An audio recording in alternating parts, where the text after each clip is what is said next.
Hello, I'm Paul. I'm Adam. And I'm Ben. And welcome to the Film Busters podcast.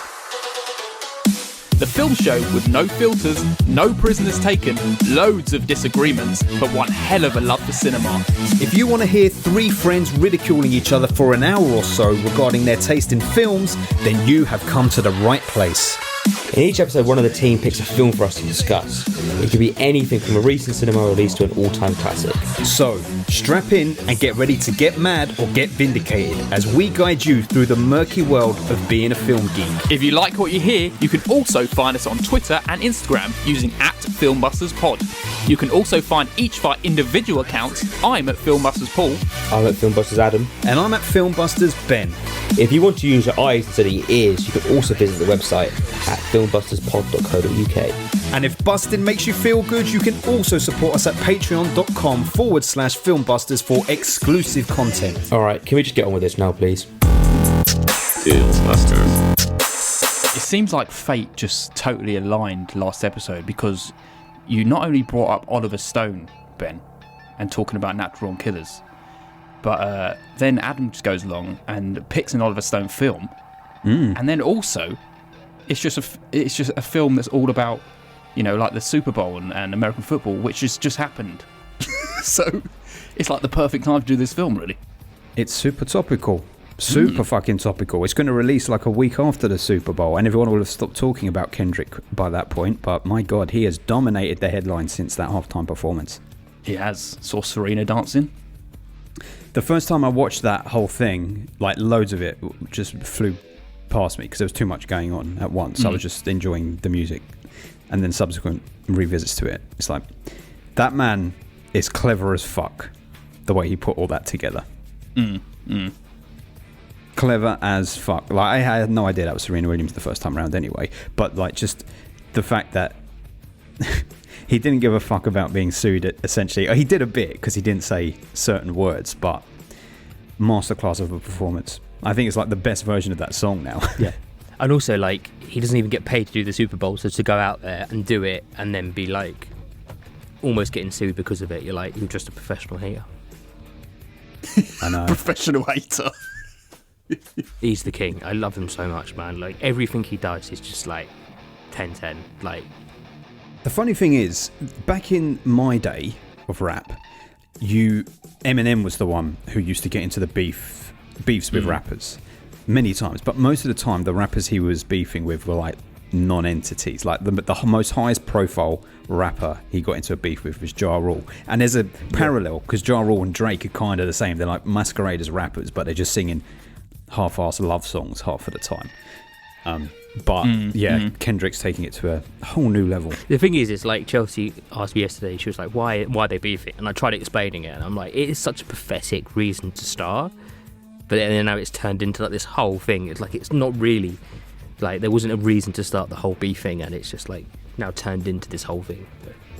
Well, the thing is, it's become what it represents. We defer to, if you want to hear about it, go and listen to For Your Reference, because she knows it a lot better than we do. They know it a lot better than we do. But essentially, it starts from some minor shots being thrown from either side, one accusing one of domestic violence, one accusing the other of being a paedophile. Well, it actually really came to a head because Drake's saying he was one of the greatest of all time, and Kendrick's like, back that shit up. But it's now evolved into a culture thing. And it's evolved into when he's saying, not to start analysing rap, but when he's saying they're not like us, he's talking about not just musicians but people who aren't about the culture, which Drake isn't. Drake is about vulturing off of that fucking culture. He doesn't give anything back to the black community. He's taken, he didn't come from no fucking streets. He came from Toronto. He had a very good upbringing, and now he's trying to rap as if he's hardcore. He didn't grow up in Compton. He didn't grow up with the brakes on, and he's given nothing back. And he's preying on Millie Bob, whatever her name is. Bobby Brown. Millie Bob something. Millie Bob Thornton, I was going to say. The one from Stranger Millie Things. Bobby Brown. Yeah, Millie Bobby Brown. And Why is he doing that? Because he's a paedophile. That's hence the song. Do you know what? Imagine if it comes out in, like, 50 Cent was saying all this stuff about P. Diddy for like years, about him having these parties, being all weird, like being an abuser and shit. And now he's like 50 Cent's laughing because he's probably one of the only few rappers that's not been to one of his parties and go down with him. But like, this is the other way around now. Like Kendrick, will, like in 10, 20 years' time, if Drake gets exposed for anything. Yeah. But even beyond that, like the Drake thing is good. The Drake this is like, okay, we all have a little bit of fun with the Drake this, and like Drake is fucking cooked. He's done. He's surely done. He's going to keep on touring and keep on releasing albums, but that man's sales must be so fucking damaged. He will also have at the so same many time, fans. all publicity is good publicity at the same time. Like he's probably Not like when you've people been are called a listening to his paedophile. shit as well. As I it. don't think so, He's still man. got a- I used to listen to Drake. He's still got a fan base, man. Yeah. He's still selling out massive tours in Australia and shit. Like, Of course he will. But if you could, do you really reckon that if you looked at his listenership, his audience figures before the Kendrick beef and looked at them now, do you think they'd be up or down? They will be down. I used just to think the listen to people who Drake. listen to Drake love Drake, and they don't really care about any of that. Yeah, but it's not about people who listen to Drake love Drake. I listen to Drake. I didn't love I've never him, listened to and Drake. now I don't listen really to Drake. don't like Drake. I've never liked him at all. I thought it was always very monotone and boring, which was when this all started. I was very happy about it, but Yeah. the only used to time I listen listen to Drake is when you go out, and I was like, the best line he ever did was, "I just love my bed and my mama." Like that's true. But the wider thing, which may come up in the discussion today about the film as well, but the whole thing about the performance was it wasn't really about Drake. It was about Trump's America, white America, and that right-wing America, right? That's what it was about. I loved him bringing Samuel L. Jackson out as Uncle Sam. Fucking masterstroke. It's so obvious. It's amazing it's never been done before. But then you see the whole noughts and crosses thing of him, like, And what's that? so all of his big hits were like on the noughts, and then Samuel Jackson would go, "Oh, can't you do something a little bit different?" And then he'd go and play one of the songs that many people know, and he'd be standing on one of the X. I was one way or the other. It's that way or the other way Well, around. that's clever. And then every time, I and didn't know then that. Samuel Jackson go, "Oh, can you play something we know now?" And then he'd go back to the noughts and play like a big hit.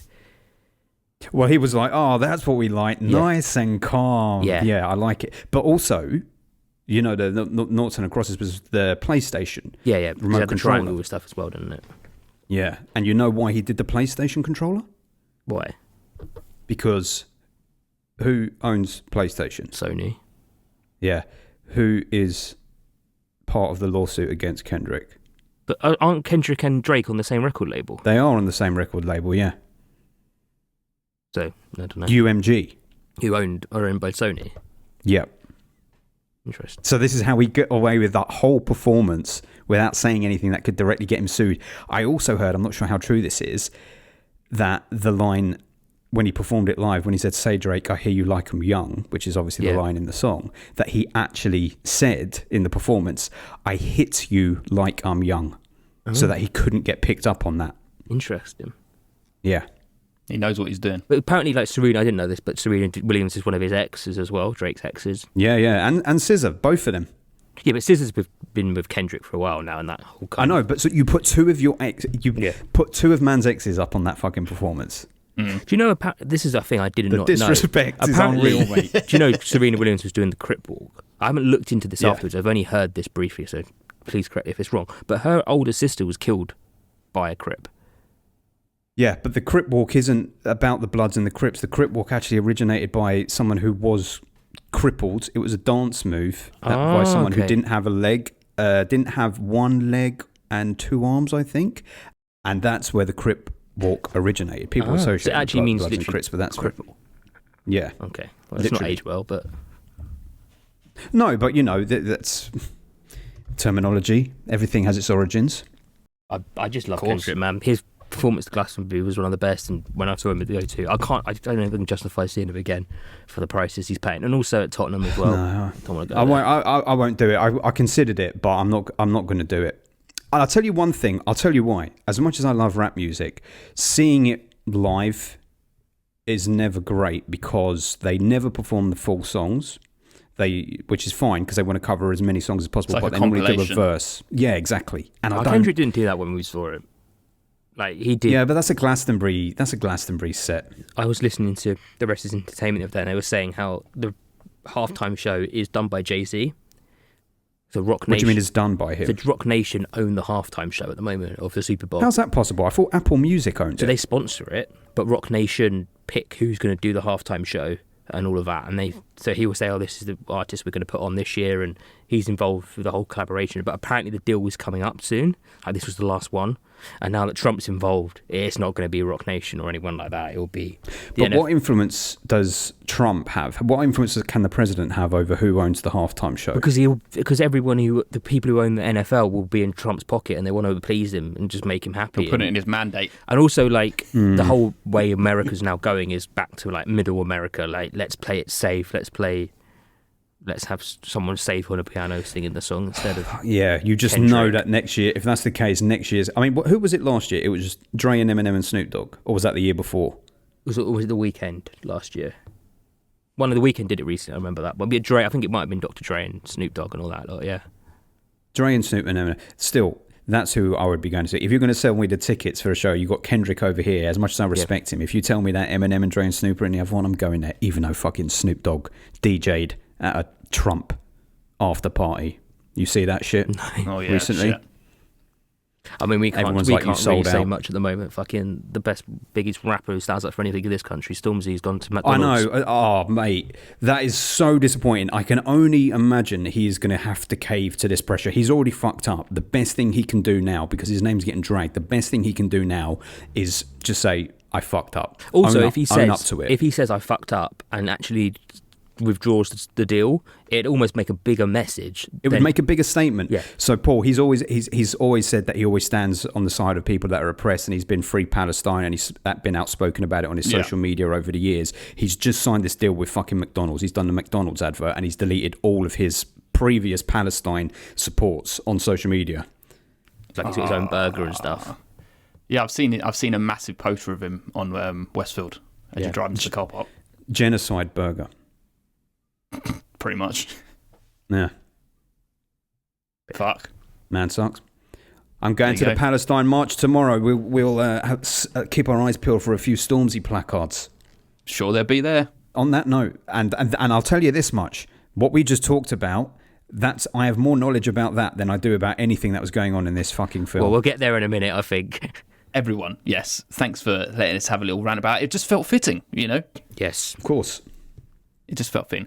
Before we get into the main episode, Any Given Sunday, let's just do a little plug for our Patreon. We got a Patreon at www.patreon.com/filmbusters. We can get exclusive episodes. You can come on the show. You can just suggest stuff for us to do. It's all very wonderful over there. Adam, what are we doing on the Patreon after this episode? We are talking about our favourite sports movies. Oh yes, I can't wait to hear what Paul's going to come up with. Oh, I've got some good choices. Don't worry about it. Interesting. Interesting. There we go. But yes, if you want to get to that, that's www.patreon.com/filmbusters. Yes, we are doing Any Given Sunday today. And we might as well go slightly into it and do the staple of every episode, which is the quiz, Ben. Go for it. Yeah, okay. So, Paul, kindly tell me the scores. The scores are, I'm on 2, Adam on 1, and Ben, you are on 4. Okay, and new listeners, this is the point in the show where I ask these boys 2 questions. If they get the questions right, they get the point. If they get it wrong, I get the point. Paul just told you the scores. It's 2 questions. Here comes the first one. Who was paying attention? What is the name of the fictional football team at the heart of the story? Miami Sharks. Very good, Adam. Very good. I was thinking, racking my brain, thinking you're going to ask about any of the other football teams. That wasn't them. The thing is, I realised by the time I got to the end of the film, I was like, what the fuck were they even called? So I had to Google it. It's like, all right, okay. Point for Adam. Very good. Second one. question. When Jamie Foxx's Willie Beeman enters the game, what is the first thing he does? Froze up. Oh, who went first? I felt like I went way before Adam, but it's up to you. I Ben. think I heard Paul, so if we're talking about the laws of the lag, I'll let him have that. Okay, all right. That's very generous of you, Adam. A point to Paul. Very good. Well done, boys. You both got your questions right. I have to Lovely. obviously make harder questions next time round. No, we've got to keep him some. I would have struggled to make questions on this film. I would probably just actually ask you questions about like who won the actual Super Bowl. Yeah, I mean, it was very hard to come up with questions for this. Well, there you go. The only We got other them one anyway. was super obvious, which was going to be what body part is seen lying on the football field at the end. But it's Maybe just the too other fucking obvious. The other question should have been like, how old was Dennis Quaid, and like how old you have to be a football player? Because is it in like your 50s? Mate, I literally had to pause the movie and Google that shit to find out how old Is he his was. Because son? there's no Is way it his he's son playing. in what do you call it? The You're his son, Adam. what's the Amazon superhero show Adam, called? you're his Jack son. Quaid? You're Jack his Quaid. son. Yeah, is that actually his son, or they just It's got the got to same be. He surname? looks too much like him. And do you know who his mum is? No. Meg Ryan. Adam's mum. Adam looks so much like Jack Quaid. Do I? You are massively insulting Jack Quaid.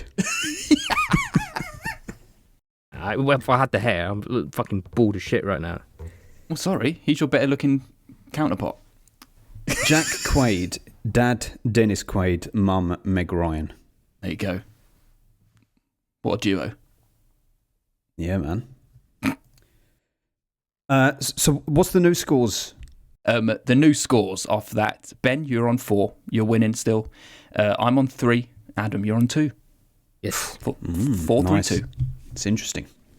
I think that was one of the scores for the football game in this film. Probably. Who knows? It could be. I wouldn't even know if that's No, an they're a lot higher in actual American score. football. They're more like rugby scores. Yeah, I know. That's what I hate. It's 36-18 to the 49ers. Then 2 minutes later, it's 27 million to 5. How did that happen? 27 million. It means nothing. Anytime anyone scores in rugby or in American football, I'm like, who cares? Because there's always, it's going to happen again in 3 minutes, and it's going to happen again in 3 minutes. What can you actually cheer? No, in We'll in talk about rugby, the this. game. We'll talk about this, Adam. We'll talk about this in the main. I'm going to defend rugby. I will let you have a go at American football. They're the same fucking thing. They're not. They are. They're both boring. You just got to throw it sideways in rugby. Yeah. Or some shit. They're like a crab. Rugby's better than American football. Yes, I agree. But it's still just tedious I fucking love rugby. game You to should have watch. watched the England-France game from the weekend. It told me that was tedious. Mate, I've been to Twickenham. I went to Twickenham. Yeah? And I'm like, none of this. What about it? So what? I like football where when a goal goes in, it's like, yeah. When they score a try in rugby, it's like, ugh. You know what it means. That you know was what it gonna means when a happen. ball goes in the goal. Yeah. Yeah. Low-scoring The sports score was- always do bring the best jeopardy, though, because you can never really Yeah, pull exactly. away. Much more drama. I'm all about the drama. Yes. Should we speak about this film? You know, when you get old in life, things get taken from you. I mean, that's part of life. But you only learn that when you start losing stuff. You find out life's this game of inches. So is football. Because in either game, life or football, the margin for error is so small. I mean, 1/2 a step too late or too early, and you don't quite make it. 1/2 second too slow, too fast, you don't quite catch it. The inches we need are everywhere around us. Hell yeah. They're in every break of the game, every minute, every second. On this team, we fight for that inch. On this team, we tear ourselves and everyone else around us to pieces for that inch. We claw with our fingernails for that inch. Because we know when we add up all those inches, that's gonna make the fucking difference between winning and losing. Right, everyone, today we're speaking about Any Given Sunday from 1999, directed by Oliver Stone. This is a spoiler episode, so if you want us to spoil it for you, we can't because we don't really know what was happening. No, that's true. but we will spoil it a little bit for you. So if you haven't seen it, you might want to go watch it first and then come back and listen. Otherwise, just let us ruin it for you. There's been a few people who've been in films done before. Can you name anyone? Go on, Adam. You take it first. We've done must have done an Al Pacino film. Of course we Go have. on, We've what done are the Al three. Pacinos we've done? We've done The Irishman. Mm-hmm. What else did we've done? I don't know now. There's one you're not going to get. I mentioned it at the end of last week's episode. Scarecrow. Oh, yes. Correct. What's the third one? Rack your brain. It wasn't that long ago. As in, the film didn't come out that long ago. few years. The film didn't come out 4 that long years, ago. maybe. Very famous director. Oh, Once Upon a Time in Hollywood. Correct. There you go. That's the hat trick there. Of his I always forget that Pacino was in that. Yeah. Pacino did not need to be in that film. He's great in it though. Yeah. Anyone else? Done a Jamie Foxx film? No. Do you know what I didn't realise is like the cast of this film, like I just knew it had Al Pacino in it. I didn't really look when I was picking it about like how many other names are in this Yeah. film. Big names. Insane amount. Well, James Woods was in Casino. Correct. We're That's not the going other to one. talk about him, are we? No, he's a piece of shit. Yeah. Has And Matthew last one, Modine been in anything? You're not going to get the other one. The last one is James Caron, who was Christina's advisor. That's what his name is in the credits. Christina's advisor. You'll recognise his face. He was in Mulholland Drive. Just to shout out our Mulholland Drive episode. More than anything. Oh, is he the old man? No. One of the older guys who's always with Christina in this, as in Is that Cameron Diaz? Cameron Diaz. Yeah. Okay. You would have to talk about actors' names in this film. Yeah, we are. Apart from Willie Berman, no, that's the only one I know. Willie Berman, yeah. Go on, Adam. What happens in this film? Give us a plot rundown. American football happens, and someone's eye pops out. Oh my god, it does, doesn't it? Does. Is that based on something that happened in real life? Almost certainly not. It wouldn't surprise me if someone's been hit hard enough that their eye pops out, though. No, man. Not just lying there with all the tentacles and nerves hanging out the back of it. Surely not. Tentacles. Yeah, they might have hung out the socket, but like not actually fallen on the floor.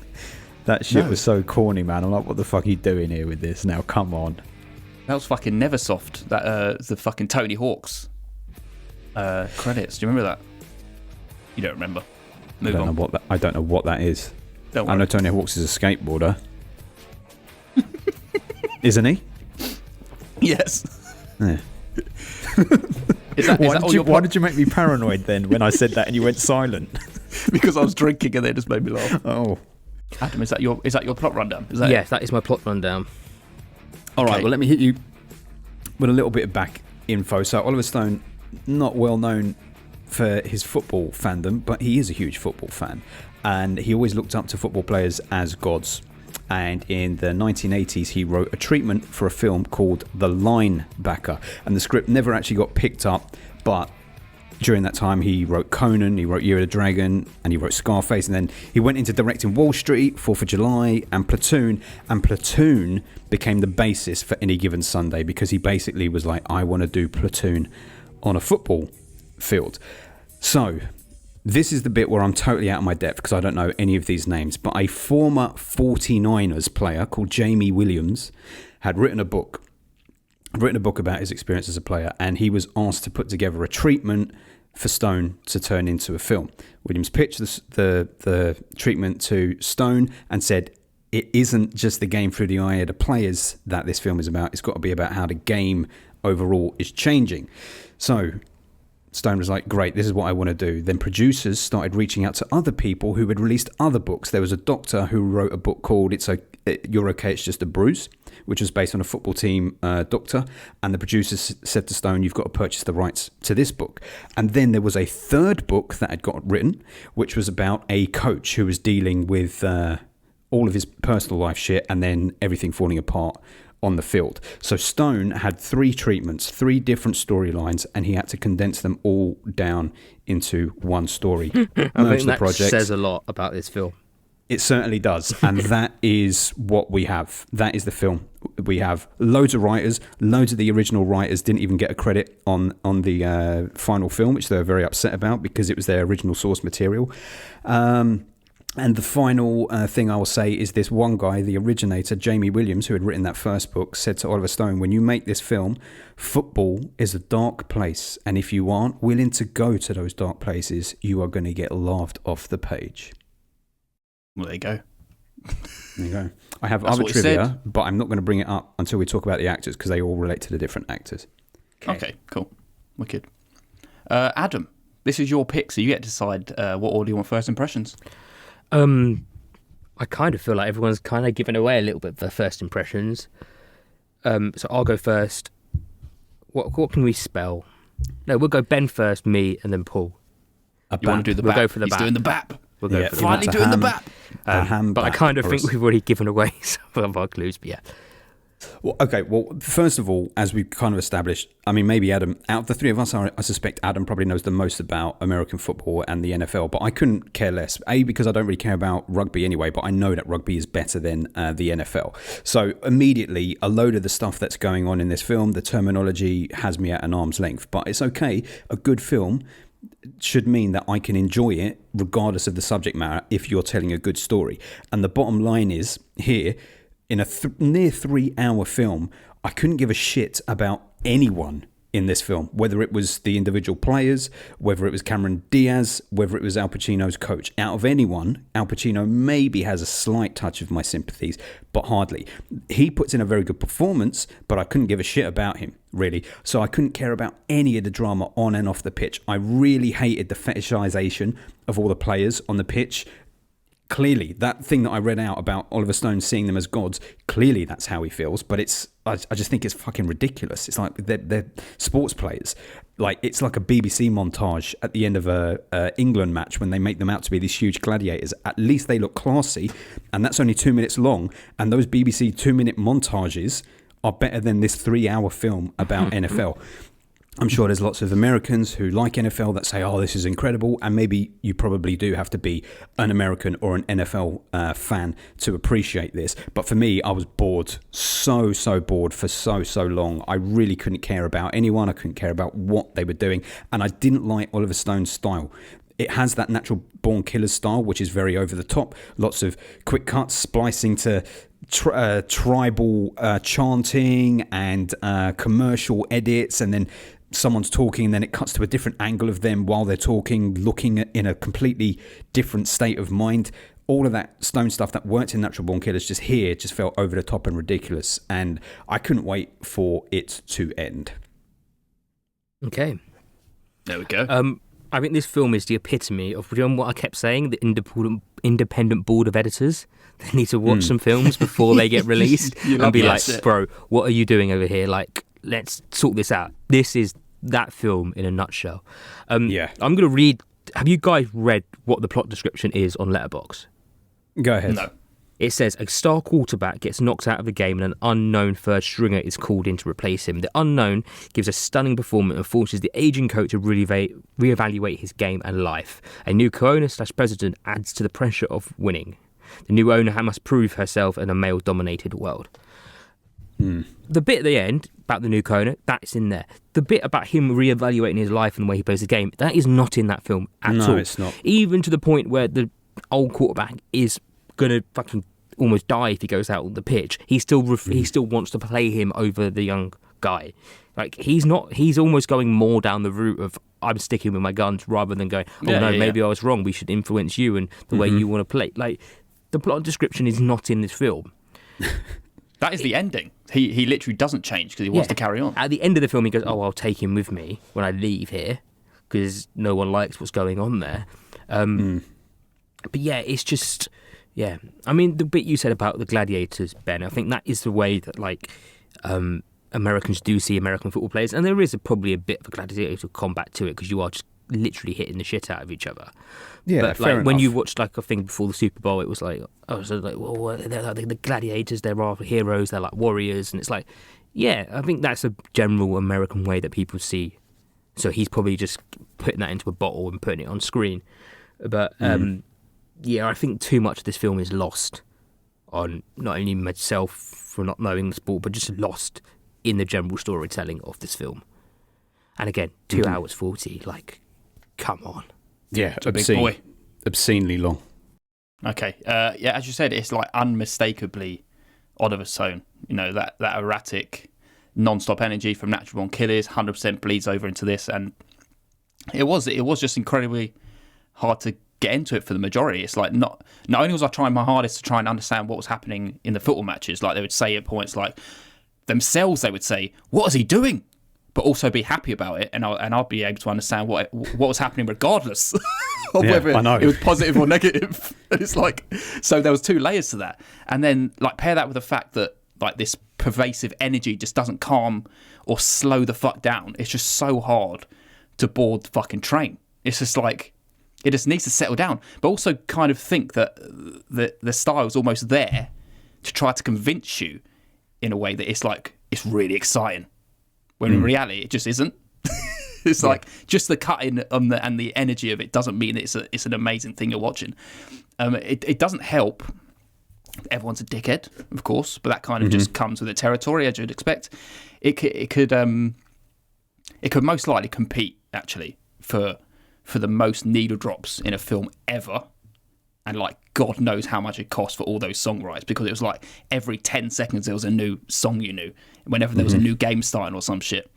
But ultimately, for 3/4 of this, I was pretty much uninterested, because I didn't feel like Oliver Stone cared for anyone outside of America to truly like resonate with the passion and the ins and out of American football. But regardless of the fact, it didn't grab me in the slightest. But after that first record, I kind of understood where the story was going and the stakes I was kind of getting into. But it took me that long to understand what the story was saying, and the Al Pacino inches speech, I think that certainly helped me get a little bit of enjoyment out of the film. And so come Story's End, I got a little bit of enjoyment out of it.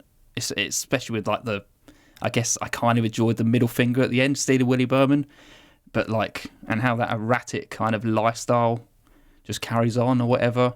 And, you know, I kind of enjoyed being submerged in it for the tiniest bit, because I must have enjoyed something. But despite that, I was fucking drowning in it. Like, it was, I didn't, it's not for me. In the slightest. I mean, obviously, you've nailed the big redeeming thing of the film, which is Al Pacino's speech, which is incredible. I think that's what it's famous for, isn't it? It is, yeah. My mum, years ago, when she used to be a bank manager, and I remember her saying, well, she played it. She played it to her team, but I remember her telling me at the time, "Oh, have you seen this film?" I was like, "No," and she played me that clip out of context. I couldn't remember it when I watched it, but it clearly, I mean, it is very inspiring. But it's Pacino's delivery, right? Yeah, of course. Again, Pacino is just like, in a bad film, he can still be good. He's Pacino. Oh, absolutely. Like, he's the greatest. I don't know. He's the greatest of all time. I mean, he's 100% top 3. Top 1 by a mile, in my opinion. Yeah, regardless of whether you're enjoying a film or not, his delivery, the way he delivers something, you can almost make you believe you're watching something amazing. That's it. Now, can you imagine watching this film? Okay, so originally De Niro was approached for that role, but he wanted too high a salary, so they ended up with Pacino. Can you imagine De Niro in that role? I could imagine it. And it's a different performance. Yeah. I think he's almost... De Niro couldn't keep up with Oliver Stone's excesses in this. Also, you need, because everything's Pacino's over the top. Fire, like his anger, all like his over... He always kind of overacts, doesn't he? He's got anger, and he's got like his passion. More, yeah. And so like it's a thing as you come to that. Let's come to that speech. Like, oh shit, and you go like, oh fuck me, like, come on, like, even if the film could get rolled up and get behind it by them, but again, it's just all a bit, and it feels a bit cheap. It feels like all the money has been spent on talent on this film, and then again, like you said, Paul, like all the music, and it feels like it almost had its own soundtrack as well. Like they've probably been making songs for this. Like Jamie Foxx must have written that song. Oh yeah, of course. Was he a rapper then, Jamie Foxx, or? I don't even class Jamie Foxx as a rapper, really. He's a comedian, then an actor, then a second-rate rapper. I think this, again, is like almost quite a good film to... It's not finishing off 94, but like to having this of like, we've did different sides of it. It's and convinced it's 94, it's actually 99. I don't know why you say 94. Anyway, it's quite a good one because it's like you've got the big name directors, you've got the big name stars. Like, this is probably what the marquee film of the year in some ways. Like, I guess Fight Club would have come out and probably been more famous afterwards, but if you were probably looking at the films coming out, this one would have been higher up. The thing, you say it, you're right, the marquee film, all the starry big names, couldn't be more opposite to Blair Witch, released the same year with no names, no budget, and for my money anyway, the outcome just proving absolutely that just chucking shitloads of money and star names at something does not a good film You can make. watch you can watch Blair Witch twice in the same time it takes to watch this film. Maybe even 3 times. Because what? Blair Witch is 79 minutes? Yeah. Yeah, maybe, yeah, twice. You could watch it twice and then just get it started for a 3rd time. Yeah. And then you'd be like, Do you I've had think enough now, I'm too scared. Do you think half the problem with this film is the fact that we don't have any interest in American football? There's partly it's that, isn't it? Yeah, I think there is an element of that, but like what Ben said, it's like it shouldn't be enough about sport that you Yeah, of course. go. Like, I think when we do our Patreon topic at the end of it, you might realise like some of the films we bring up, we don't necessarily care about the sports in it, but the film transcends the sports. And Well, it talks about like that very thing in Moneyball with Brad Pitt, right? Where I have no clue about baseball, but I was totally wrapped up in the idea of buying and selling players. yeah, And it's like it gives you that in, and it kind of it gives you that moment. It slows down. It's like, let me teach you a little bit before we carry on this story. Where this is just like, I don't know what the point system is. I don't know what they're celebrating. I don't know whether it's a good thing or bad thing when players don't listen. And surely it's fine because they just got a point. So why are you angry? the one thing That's a I can't good get about comparison. American football is there's so fucking many of them. Like the squad is like 50 people. It's like Yeah. that's like a fucking So many small extras. company. It's like, how am I going to give a shit about all these characters that keep popping up and out? Like, Do you know what the problem is with this in terms of not being able to appeal to people who don't have an understanding of the NFL is that you don't have a single character in it who is like, oh, I'm the newbie on the team, let me negotiate my way in. Yes, you've got the Jamie Foxx character, but it never feels like he's a fish out of water or a newbie and he you're feels seeing like the middle team of through his career and eyes. He's got almost a second chance to like go for it. Yeah.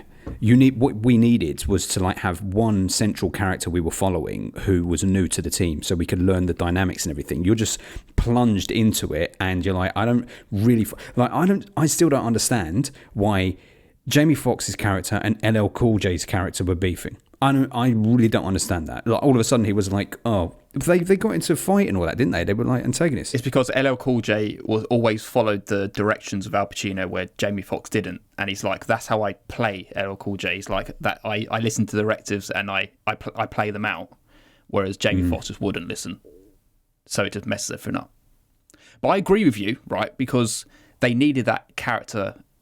They needed a character to have like no knowledge that can help us along the way, and I think the way to do that would have actually been, and to give her a good kind of character, because I don't really know whether I get anything out of the character, but the Cameron Diaz character, they could have used her as she's stepping into her father's shoes and she doesn't really know anything about the game.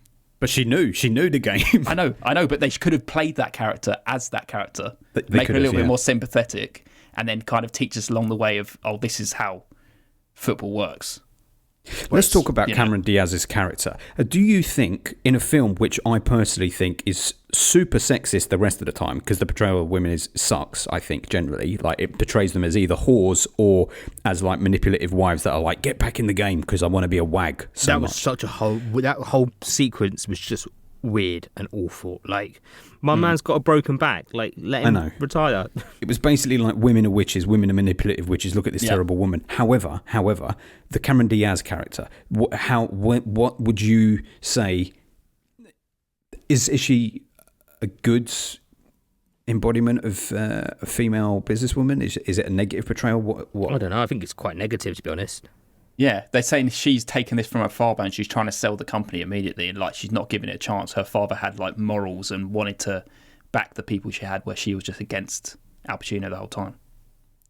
Yeah. And then she just walks into a locker room with everyone's dick out and just carries, you know. I don't know what that scene was for. They made a point of making sure that we saw Cameron Diaz go in with their locker room with all their willies Well, out. I guess the thing is, I think it was Oliver Stone's way of saying she has no fear. She's not feeling, and this is why I asked the question, because I kind of do think that Cameron Diaz is, in a film that's gender politics sucks, is a kind of good female character, because it's like no fear. I walk into that locker room and it's not about, oh shit, I'm a woman. It's I'm gonna fucking walk in there. I don't give a shit. My dad would have. I'm walking in. I agree, but I feel like she is almost demonized and she doesn't get a good payoff. She basically is ridiculed by the end. So are they just trying to say she's not a good businesswoman? Well, okay, recap me. at the end, Charlton Heston, monster, walks out of there and is like, I'm 100% sure that woman would eat her young. Yeah. And plays her as this terrible person. Basically, she's going to fly out there and get fired by the board. Yeah. But then that doesn't happen because they win that game. They don't win the series, but they win that game. And then Cameron Diaz is still sat there at the end when they're saying goodbye to Al Pacino. So she hasn't been fired. Fuck knows. But But I know think this is where the film just lets itself down by being messy more than anything. It's just... There's no redeeming features for her, though. Where's the redeeming feature for her? She's the one. Yeah, Al Pacino gets uplifted, and everyone's cheering him, and then he goes and does his new team and takes Willie with him, and but then Cameron Diaz sitting there gets basically treated like shit by Charlton Heston, says that she's selling the team, and then looks like ridiculed by Al Pacino at the end. But she's not selling the team at the end. Yeah, but she's already gone through that, and she's been ridiculed by the board, and then Al Pacino ridicules her. Yeah. There's nothing. There's never.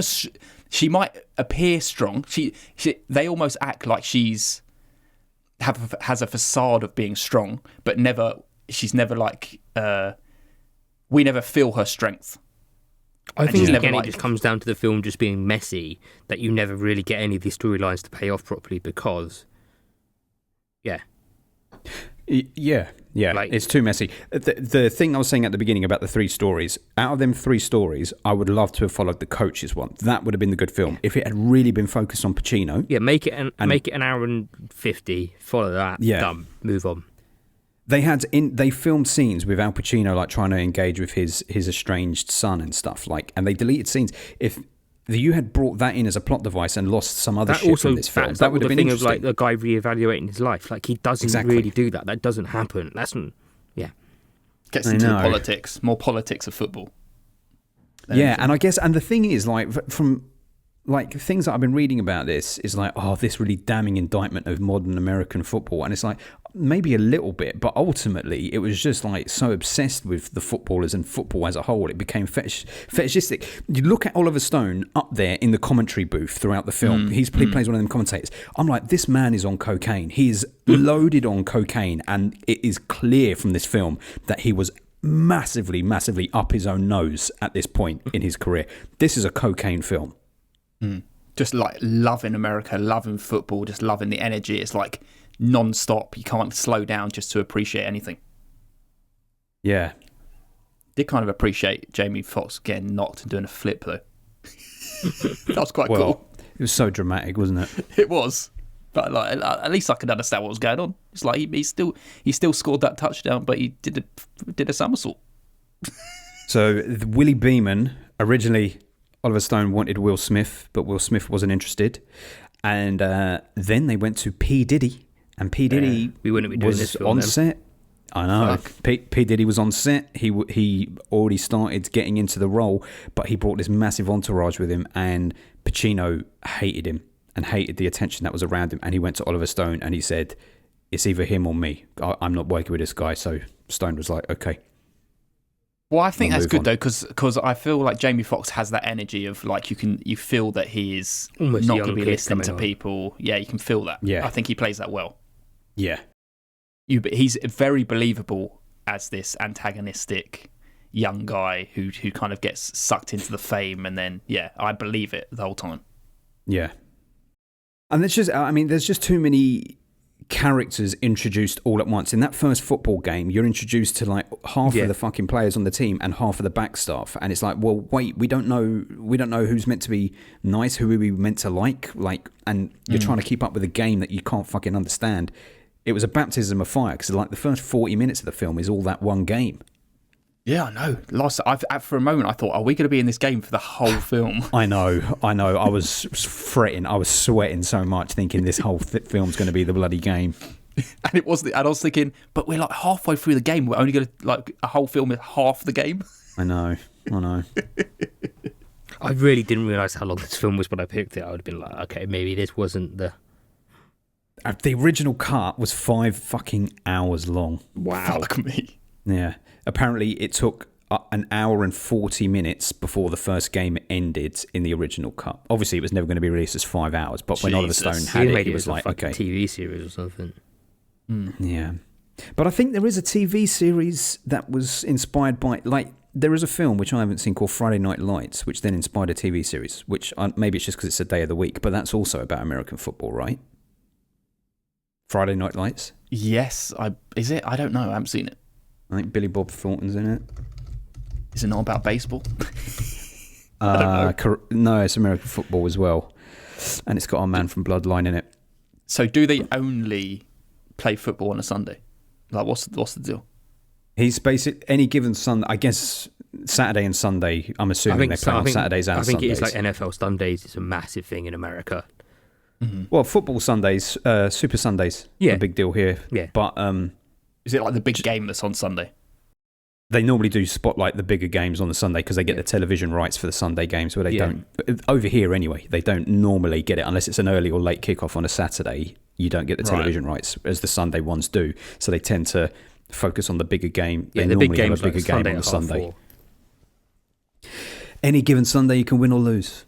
He said the name of the film in the title. He says it at one It's point and he gets the title. interrupted. I was like, I found that quite funny. I mean, to give it a little bit of credit, I did kind of come the last kind of quarter. I did kind of get a tiny bit invested, and I think but it's I like agree. such obvious traits of like Yes, I the agree. guy who's playing his who's playing his one last game, but clearly he could get killed. Yeah. And it's like, okay, I felt that, and I was like, oh, he's that. Obviously, I was like, obviously he's gonna die then, but he didn't die. I know, I was like, I know. okay, cool. I didn't see that coming. But then, And man, just- the guy who's called Lawrence Taylor, the one who actually did start bleeding when he got hit and started bleeding out of his nose, I thought, oh shit, the man's going to die. Yeah, like it did its job enough to like get some kind of something out of me, like, but only slightly, ever so slightly. But all the stuff was so obvious, like the speech. Obviously, I was going to get wrapped up in that. The fact that some guy potentially could die. Obviously, I'm going to get something out of that. Dennis Quaid, you know that he might hurt his back even more. Obviously, I'm going to get something out of that because you can kind of feel at that point they had laid the stakes well enough for me to actually grasp onto something. But So that just to whole come back first to three your quarters- point, that you made at the beginning about Dennis Quaid's character and his age. It is ridiculous because Dennis Quaid was like late 40s, and I Yeah. googled like when do NFL players normally retire? It's late 20s. Late is 20s because of the fucking physical nuts, man. exertion. So this man's 20 years older than most would be. And that's why it's like, it does feel unbelievable. Yeah, it doesn't work as well because fucking Al Pacino's going around saying, I call you my son. And it's like, you're the same age, aren't you? I don't know about that. I think Pacino was still like late 60s at that point, maybe. Or maybe not. Maybe he's early 60s. But I mean, look at how Dennis Quaid looks at that point. Like, I don't feel that Al Pacino's that far off him. Like, it doesn't feel it because we haven't got this old and grizzled Al Pacino that we know now. George Clooney was cast to play him originally. And then George Clooney left because he was like, oh, I thought this film was about my character, but it's about everyone. Al Pacino was 59 at the time, and Dennis Quaid was 45. Yeah, so 14 years difference between He them. couldn't have been his son. He couldn't have been his dad, Unless No. it went a bit unless weird. something illegal went on. Silly. He just looked Yeah. old. Don't know how they thought they could get away with that one. I know. He was the one white footballer that we hadn't put any attention on. Well, there was an interesting point during the film. And I thought, okay, shit, they could go down this when Jamie Foxx's character brought it up, saying you like all about how the NFL kind of exploits black players and how it's found an institution built on black superstars, but yet they're not getting the credits, they're not getting the plaudits over some people. And that could have been like, oh shit, if we want to make this film interesting, let's go that way. But then they kind of pussied out of it a bit.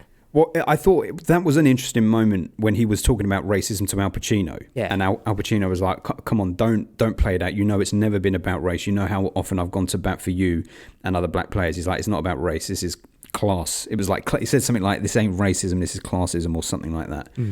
Yeah, but I just thought that could have been almost like an interesting... But then again, they didn't do it, and I'm like, okay.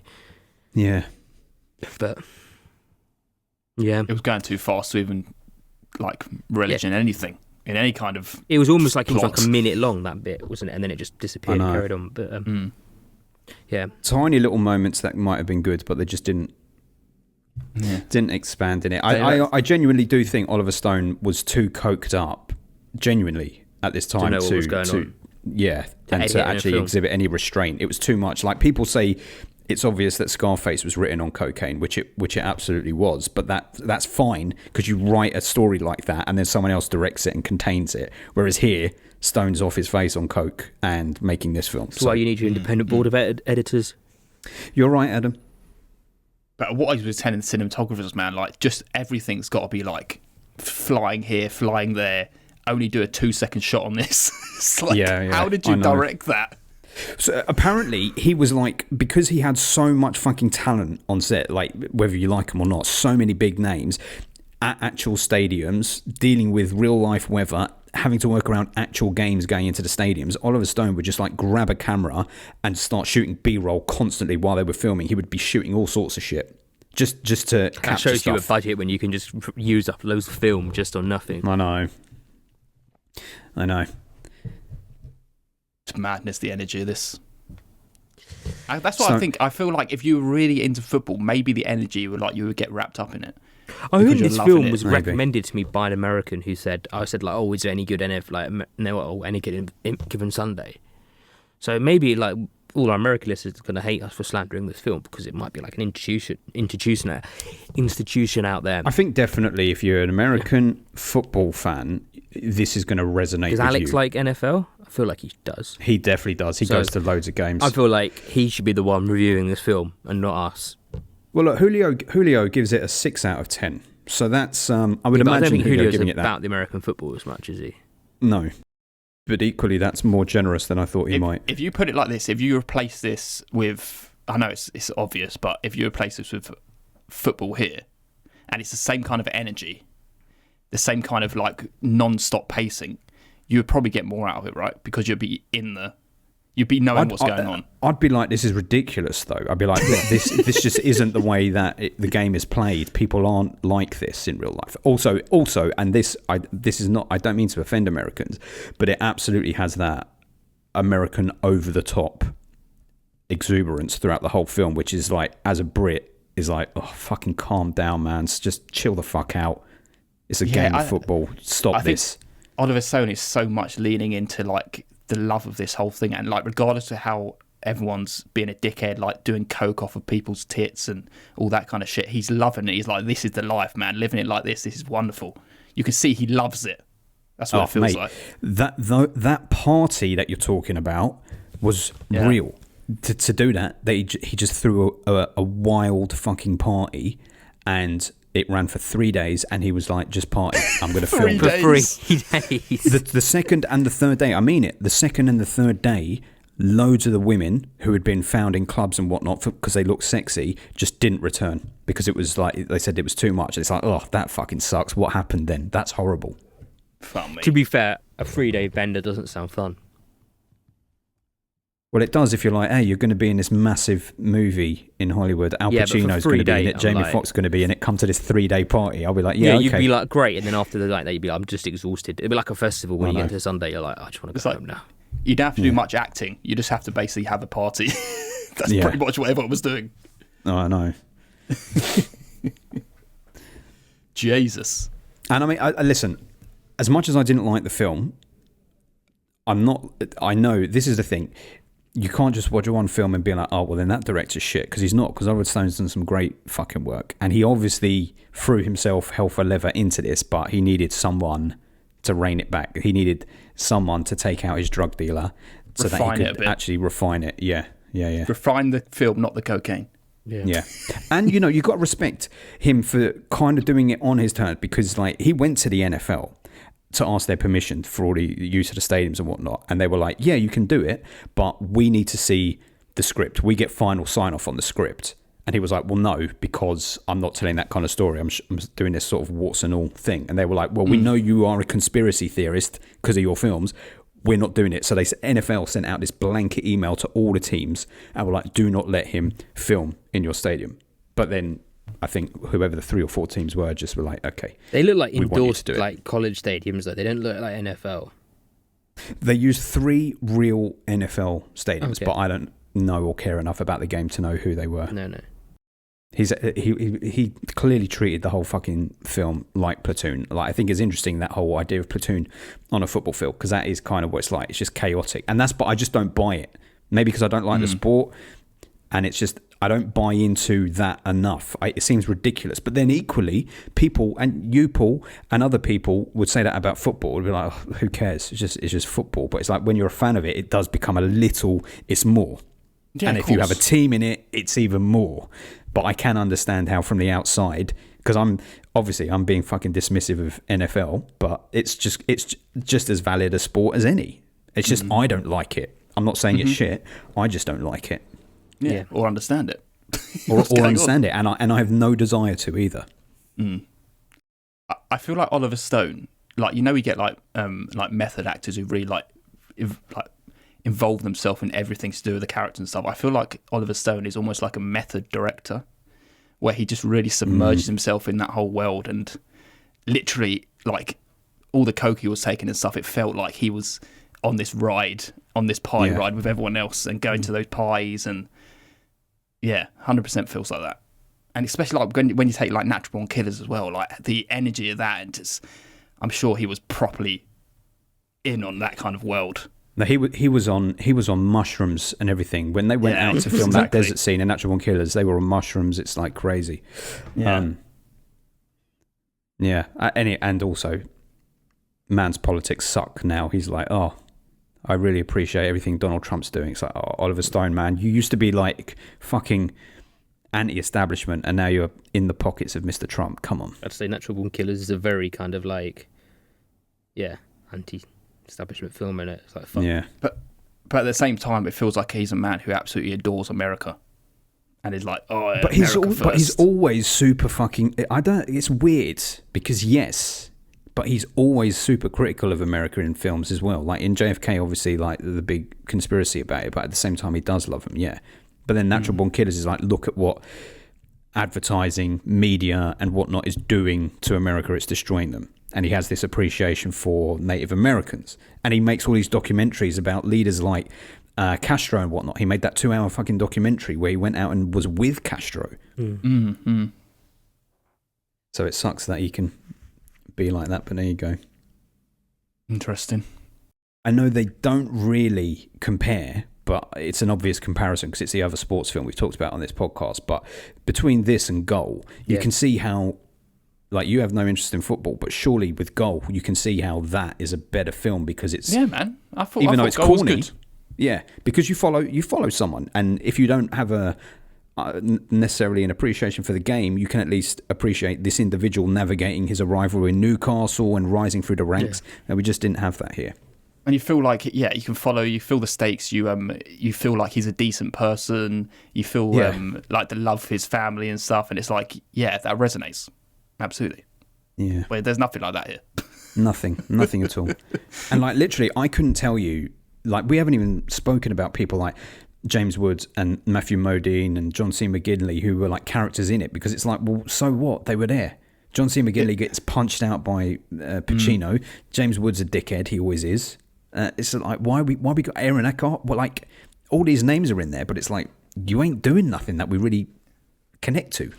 He really wanted to go in on the commentary of like the politics of the whole game as well, and like the corruption. I think, especially with the James Woods character, and I think there was too much. He was throwing too much at the wall here, and didn't have a solid vision of what he wanted to do. It's always hard to watch James Woods in a film now. It's like, oof. Yeah, he just feels slimy, doesn't he? Yeah. And the thing is, he ain't even doing illegal stuff. He just generally sucks as a fucking person.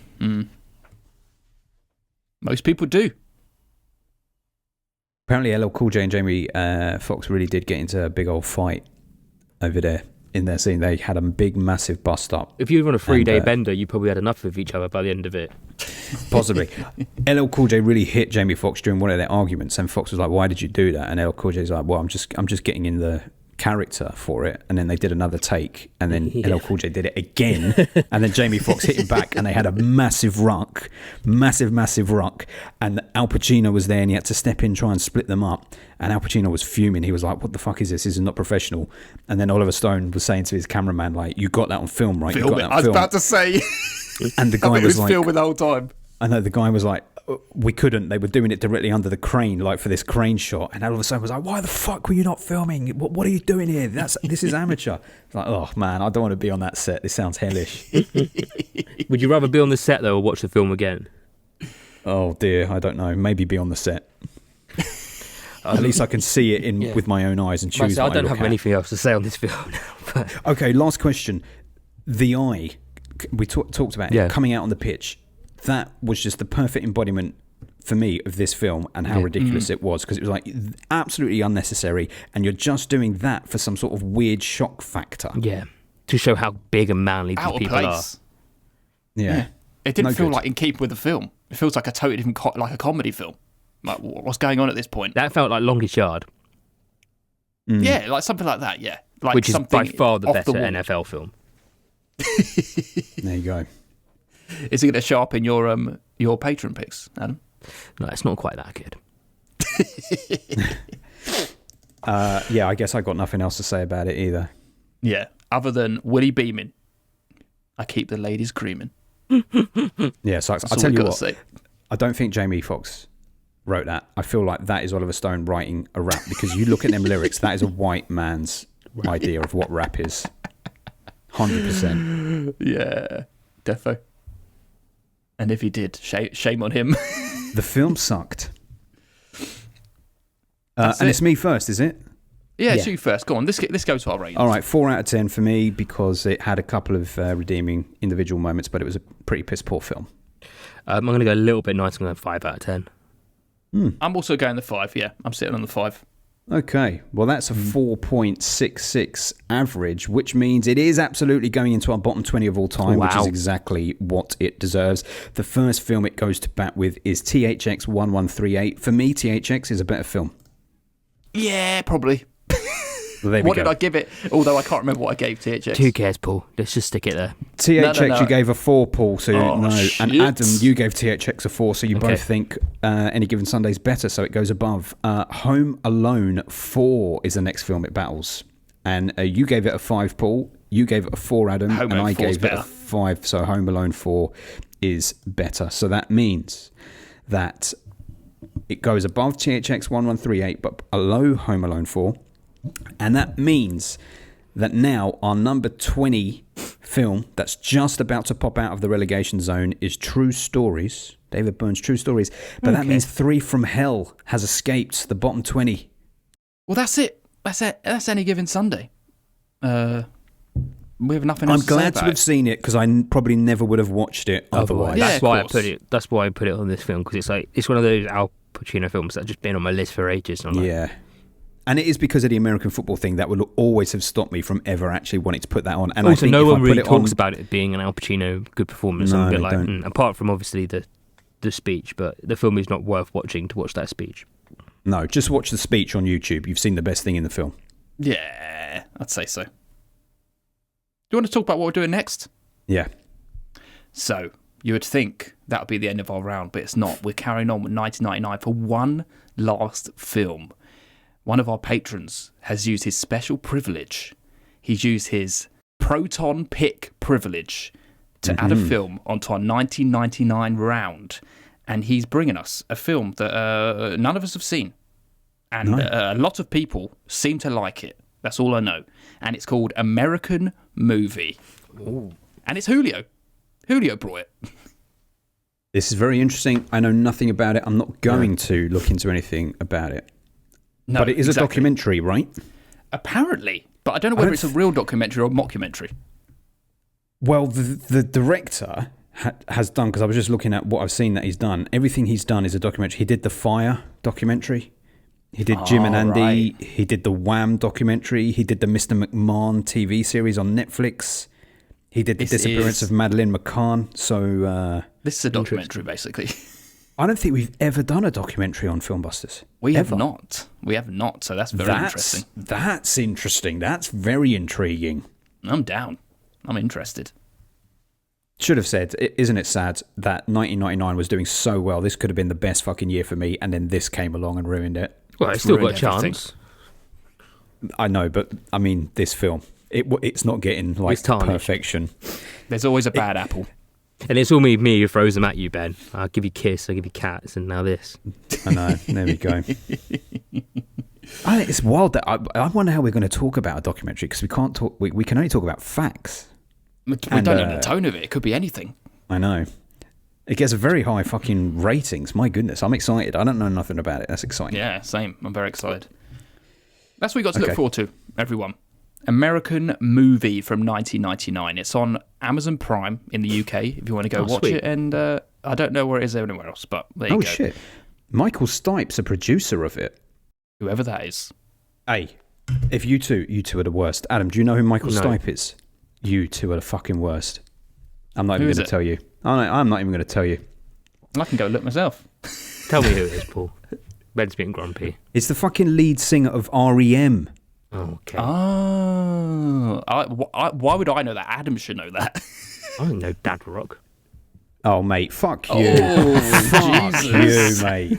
The shit you listen to and you want to talk to me about Dad Rock, the shit I'm I've joking. seen on your Instagram from some of the gigs you've gone to see. I mean, This I've is what spent Adam goes to I see. spent the morning earlier trying to get fucking Black Sabbath tickets. That's what Adam goes to see. Every Instagram story every week from Adam is this. Dun, dun, dun, dun, dun, dun, pull me out of this. Dun, dun, dun, dun, dun, dun. I spent the morning You trying to watch- get Black you- Sabbath tickets, but I was 150,000th in the queue and I didn't Why get the you fuck carry are you on trying like- to get if- Black Sabbath? And you're talking to me They about weren't Dad for me. Rock, and then you pull out Black Sabbath. I was just winding you up and you went for it. Hey, mate, the disrespect to REM I will not stand for. I like REM So why are you calling it Dad Rock? because it's funny to annoy you. Mate, It I was could be kind of your funny. dad. It was kind of If funny. Al Pacino could be Dennis Quaid's dad, I could be your fucking dad. What's it, 8 years, 9 years? It is 8 years, so yeah. There you That would go. have been very illegal. Right, before there's fisticuffs, let me just say thanks everyone for listening. And if you want to come over to our episode that we're going to do soon, which is about Adam, Sports films. yes, our favourite sports films, you can come over there at www.patreon.com/filmbusters. And you can also do stuff like Julio, where you just decided, I'm going to throw a film on the end of this round and pick a film, any film you wanted. You could just do Any that. film. That's kind of shit you can do on the Patreon. So you become a wonderful family member on our Patreon, just like the likes of Tia from the Alien Effect podcast. You can also join Luke Bennett. You can also join Michael Stipe, who has joined. Just now. Just You heard this Adam's minute. comments. Michael Stipe is a patron. You can also join Francis Iberini. We also have Steve and Mark from Movie Drome. We also have Dennis Quaid from Any Given Sunday. Oh wow, it's so old. We have Brent from Home Video Hustle. Yeah, we have Luke Human. We have Cameron Diaz from There's Something About Mary. Looking at all the willies. We got Sean Paddy Nicholson from Three Men in a Mixtape. Yeah, we also have Nerd Revert. We have Al Pacino from Panic in Needle Park. He's keeping all those inches to himself. We got Julio from The Contrarians. And we also have Jamie Russell, who joined us last week. And we have Fred again, all the way from Adam's memory banks. And the people who always have the ladies creaming and the men creaming. Katie and Oti from For Your Reference. And go and listen be to their creaming. stuff on the Kendrick Lamar beef instead of us. Oh yes, they know it all. They know it. Go and check it out. Filmbusters.